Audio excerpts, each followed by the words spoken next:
While Disney Studios is still stuck on formula, it's a far cry from what it was when Walt Disney himself was alive. Back then, it was all about creativity, doing new things, and basically almost running the company broke in the quest for originality and putting forth something that's not only no one has seen before, but no one thought was possible they would ever see it at all. Because Disney not only expanded beyond the assumed lines of creativity, but Disney also went into areas of technology and explored different techniques that no one had ever done before. Now Disney is all about formula. This kind of movie sells, so let's make more of it. Let's remake or make similar movies with new names, which is what is the case when it comes to this movie, Jungle Cruise. Jungle Cruise is basically a mixture of Jumanji, Pirates of the Caribbean, and Indiana Jones. If you were to put these three things together, you will get Jungle Cruise. That is exactly what it is. And if you have not looked at it that way before, as I've said it, you can now see that Jungle Cruise is just basically these three things: Indiana Jones, Pirates of the Caribbean, and Jumanji, all rolled into one. There's not much to say. It's basically a treasure hunt, a search for lost treasure type of thing, that is of great importance, something that people thought does not exist, it existed as a myth, is it a real place or is a treasure real? All those kinds of thing that we see a lot of with the Indiana Jones franchise, whether they are looking for the lost ark or lost treasure or whatever, it's always that kind of thing. And naturally there are obstacles along the way, and there's also the case of other people wanting that treasure also. That is basically what this is. That being said, it would have been really wonderful if this were a Christian movie. There are a lot of things that could be done, even when it comes to Indiana Jones, which those movies greatly inspired by. You can see Indiana Jones and the Lost Ark. They didn't even go into Christianity as it was meant to be. As a matter of fact, Indiana Jones, was basically an atheist. At the beginning, he didn't really believe in the Bible stories and that there was an ark and all of that. So those kinds of things implant ideologies in people's minds. And you have to understand that people believe what you present to them. Look at the world today, that people believe that gender is something that is dependent on what you say it is. If you say you're a man, you're a man. If you say you're a woman, you're a woman. Imagine that this was not common years ago, but in a few years, with certain people in certain degrees of authority saying the same thing, people have bought into the foolishness. Now imagine us filling up those certain positions of power and influence, and then rather than pushing for nonsense, we push for truths. Imagine how many people buying into the truth, how many lives will be saved as a result of that.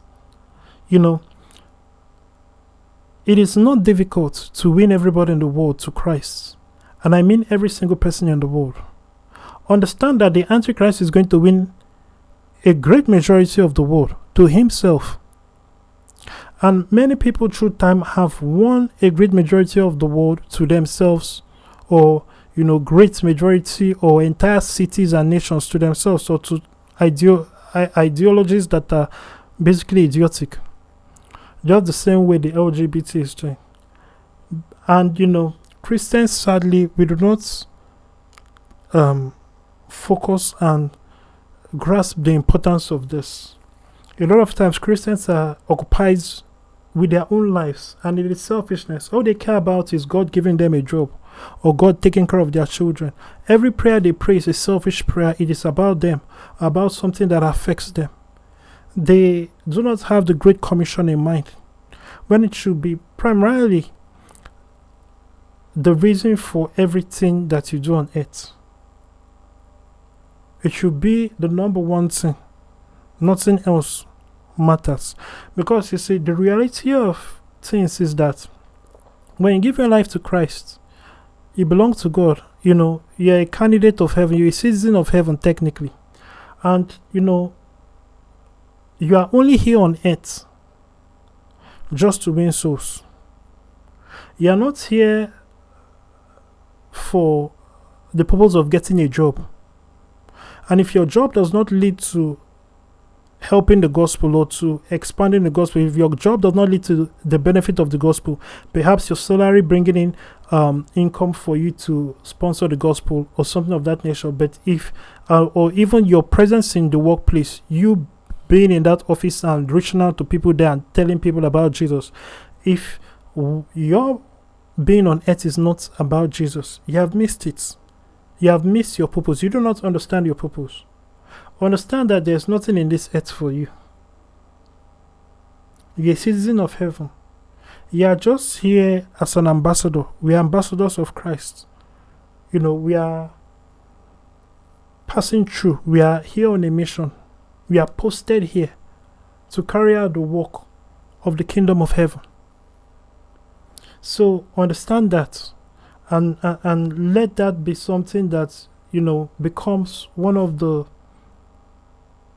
key things that makes up who you are and controls how you act and what you do on this earth. This movie, as well as other movies, would do so much good if there were Christian movies that push this gospel of Jesus Christ forward. And if you are someone who God has placed it on your hearts, or you've had the idea of starting a movie studio, start it. Go to Alfred.vip or reach out to us, and we would give you some starters on starting your own movie studio, Christian movie studio. No matter what happens, it sticks to that. And there are people who are lost and think that because it's a Christian movie studio, it has to be boring, or they think that Christian movies are boring. No, this movie can easily be a Christian movie. When we put the treasure as something that has to do with perhaps a revelation, or a lost writing of Paul, or a lost writing of the apostle, or it could even be gold and all of that, but that gold ends up being used to start orphanages all around the world, or start schools, or go into research and all of that. Keep in mind that a lot of all the schools and hospitals in this world was started by Christian organizations. As a matter of fact, the first hospitals and schools were started by the Catholic Church. The Catholic Church technically invented charity organizations. And that is why you can see the oldest schools, the oldest hospitals always have names like St. Paul, or St. Anthony, or St. this, or St. Peter. They always have that kind of name, or Our Ladies, or the lady, referring to Mary. So that is a fact. And the the character could, it could be a matter of the character working on his relationship with God. He's all about money, the struggle about, going after money, and the lesson he learns is, you cannot serve both God or mammon. He's all about money, and because he has like perhaps humble beginnings or difficult beginnings, and these different characters still with people trying to kill them and all of that. So not much has to change, and I'm telling you this so that you can understand that it is very easy for every mainstream blockbuster movie to be a Christian movie and to still have the same audience retention and even higher, gather higher audience retention and reviews and relatability. And that is what we should aim for and work together for. So I'm looking forward to you reaching out to us so that we can work together on changing this world for the kingdom, changing this world with the gospel. Thank you and God bless you.